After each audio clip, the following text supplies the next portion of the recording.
Hey, you. I got something to tell you. Whatever it is that you are dealing with right now, all right, whatever you're mad at, frustrated, your job sucks, you're in a fight with your boyfriend, okay, whatever it is, pause. Because in the big picture, it's probably not that important, okay? I mean, honestly, guys, we are all going to die anyway, okay? Who cares if your boss did not like your presentation? Okay. Who cares if your boyfriend forgot your birthday?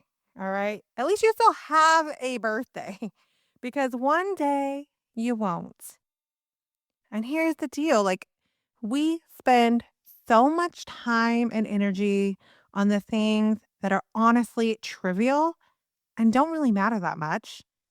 And we ignore the things that are of the utmost importance, like the fact that you, me, and every single person on this earth are literally going to die. And that's not me being dramatic, okay?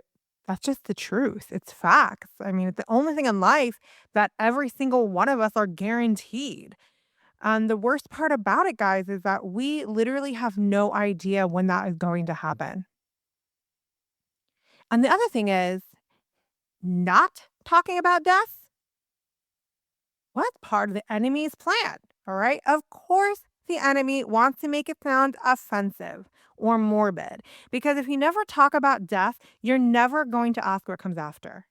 And if you don't ask what comes after, you won't go looking for the truth. And who is the enemy? The enemy is your toxic bestie. Okay.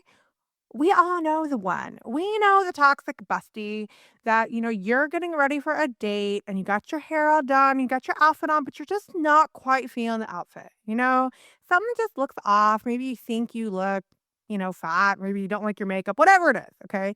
You're just not feeling that confident. And you're right. You probably don't look that good, but you got that toxic bestie that's going to be like, oh, you look so great. Definitely go out like that. Okay. Knowing very well that you do not look good. That is a toxic bestie. We all have the one, maybe more than one. That's Satan. That's the enemy. He did the same thing. He's trying to sabotage you. He's our toxic bestie. All right? You can't trust the guy. Can't. So if that's the case, all right, and we know this is the case, don't you think it's worth asking what happens next? What happens after death? Because if God is real, that literally changes everything. Because God is either everything or he's nothing. He's either of all importance or he is of no importance. And just a quick disclaimer, I can't take credit for saying that. I saw it somewhere and I don't remember exactly where I saw it, but I just loved it and it was a game changer for me. God is either of all importance or no importance. So kudos to that. I think it was a nun, whoever it was, kudos to that person. Now, there's no in between, guys. There's really not. I mean, it's just the truth. So I want you to be honest with yourself, okay? Ask yourself right now, if God were real, would I be living my life differently? Hey, guys.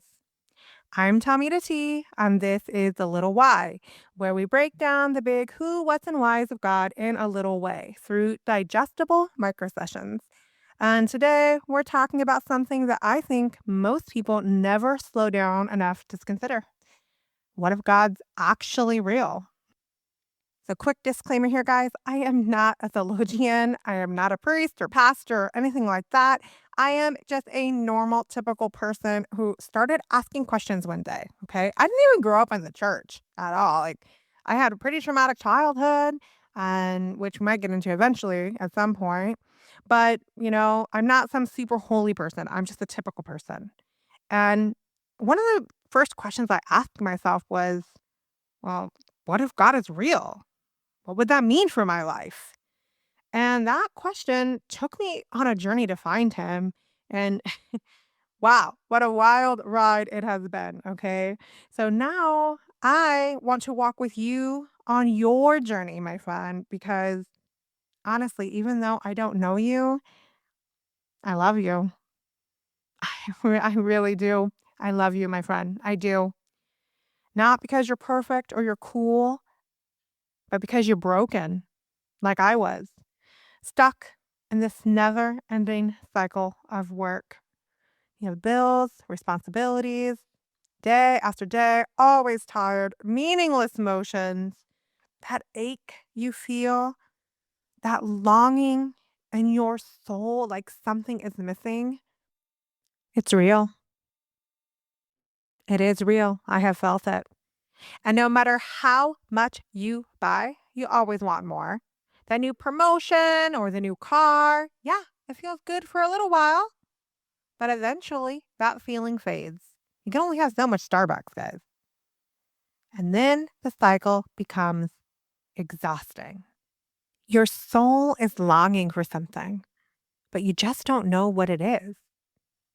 Well, I'll tell you that longing in your soul is your soul crying out for your creator, the one who made you, the one who created you to be in a relationship with him.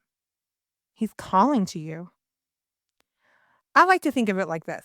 When baby turtles hatch, okay, they run out to the ocean, like purely out of instinct. They've never seen the ocean, but something in them knows to head toward the water. Like they know that is their life source.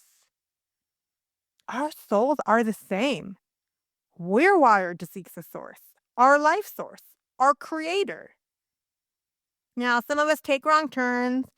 We end up in a tide pool for a while, maybe a party or two just to escape. I've ended up in my fair share of tide pools. I'm sure you have too. All right. But ultimately, we are all on the same journey across sand, desperately trying to reach the ocean or die trying. It's instinct. There's no escape, guys. There's not. And the enemy? Oh, he's real too. Our toxic bestie? Oh, yeah, he's real. And he's crafty, all right? He distracts us with all kinds of things that look like the ocean, tide pools with salty water and crabs and starfish, right? It's close enough, right? But it's not the ocean. So where are you right now, my friend? Are you in the tide pool? Are you crawling through the sand? Can you see the ocean in the distance? Or are you so far away from it that you don't even believe that it exists? Maybe your friends have told you it's out there, but because you can't see it, you doubt them. And you've decided that the tide pool's good enough. Right? It's comfortable, right? You got everything you need. You got food, water, friends. I mean, why go find the ocean? Life is dandy. Well, first of all, it's a trick. You think you have everything you need. But if that was the truth, why are you still listening? Something in you is longing, searching. Your instinct knows something is missing. Your instinct knows it's not the ocean. And secondly, eventually at a time we all least expect it, that tide pool is going to dry up. And everything in it, including you and me, are going to die. But those of us who find the ocean, we are fulfilled. Our longing is satisfied. We find true peace, the fulfillment of our instinct. And it is only the ocean waters that protect you from death. This, my friend, this right here is literally the most important decision that you are ever going to make. And do not be fooled that you have time. It is the biggest trick that our toxic bestie tells us. You have time. No, you don't. You might. We don't know. Don't trust the toxic bestie, okay? They're trying to sabotage you. You don't get a second chance. And to be honest, guys, I mean, if God isn't real, then none of this matters, okay? Who cares? Do whatever you want. YOLO. But if he is real, this is literally the most important journey you will ever take in your life.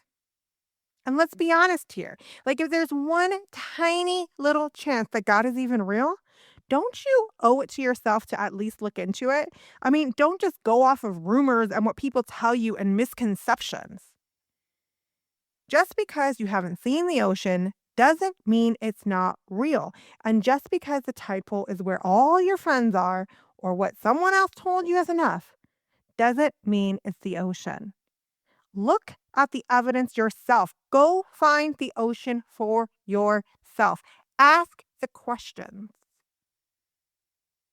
the little ones and the big ones. Okay? Ask them. Seek.